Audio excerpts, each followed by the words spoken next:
Bonjour à tous, alors aujourd'hui je vais vous faire une petite vidéo sur comment semer l'ail au potager et quel type d'ail. Donc aujourd'hui on est à peu près mi-novembre en Bretagne, donc c'est à peu près la bonne période pour semer l'ail blanc. Et donc là je vais semer l'ail dans un carré potager. Donc dans ce carré j'ai déjà des épinards et de la laitue, et c'est une très bonne association ail laitue ou ail épinard. Donc pour optimiser la surface du carré, j'essaie d'associer plusieurs cultures. Donc l'ail, alors ici c'est l'ail que j'ai récolté au mois de juin, là, donc mes gousses, donc je vais en ressemer. Vous, si vous n'avez pas d'ail, si c'est la première fois que vous semez de l'ail, vous pouvez très bien acheter de l'ail dans le commerce bio. Donc il faut prendre de l'ail bio qui repousse. Donc vous semez de l'ail bio ou vous achetez des semis spécialisés d'ail, mais enfin moi l'année dernière j'avais acheté de l'ail bio en commerce et voilà, ça a très bien fonctionné, vous voyez. Donc pas forcément nécessaire d'acheter des semis spécialisés en jardinerie. Vous pouvez très bien acheter de l'ail classique bio en grande surface ou dans un magasin bio spécialisé. Voilà, alors ensuite on détaille les cailleux et on va venir planter ça dans le potager. Donc alors moi je le fais en bac, vous pouvez le faire dans un potager classique. Par contre si vous le faites dans un potager classique, il vaudra mieux prévoir de faire une butte, parce que là il n'aime pas trop l'humidité, enfin l'excès d'eau. Donc en carré ça va parce que là il va s'écouler naturellement au sol, mais si vous faites dans un potager classique, c'est mieux d'avoir une butte pour que l'eau s'écoule. Il y a un petit peu de vent aujourd'hui, c'est la tempête. Donc, pour semer l'ail,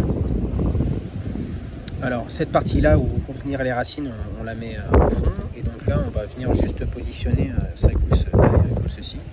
Et pas besoin de la recouvrir énormément, juste comme ceci, il faut laisser un petit bout dépasser. C'est ici que va sortir la tige.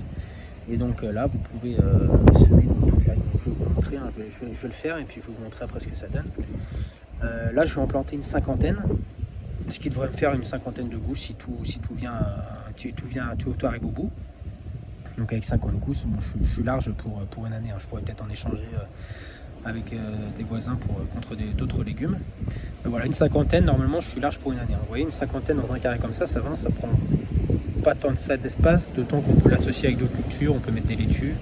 Il va falloir compter après pour l'ail, là on est à peu près mi-novembre, donc la récolte se fera vers mi-juin, début juillet. Une fois que les 2 tiers de la tige sont secs, on pourra récolter l'ail et le faire sécher 2-3 jours avant de le tresser. Il faudra le faire sécher 2-3 jours à l'extérieur au soleil. Je vais planter ça et puis je vous montre après. Donc ça, là j'ai fini de positionner tout mon ail, là, les 50 cailleux. Donc voilà, entre chaque rang d'épinards. Donc maintenant on va juste les recouvrir légèrement de terre, comme ceci, pas plus. On peut laisser un petit morceau de blanc dépasser. Donc on va recouvrir tous les cailleux et puis on va attendre la levée d'ici 2 semaines à peu près. On aura la tigeur qui sera sortie. Ça souffle. Donc pour l'ail ensuite ça demande très peu d'entretien, juste enlever un peu les mauvaises herbes qui peuvent pousser autour, pas d'arrosage, sauf si vraiment vous avez une période de sécheresse de 1 mois, 2 mois, mais sinon il n'y a besoin d'aucun arrosage.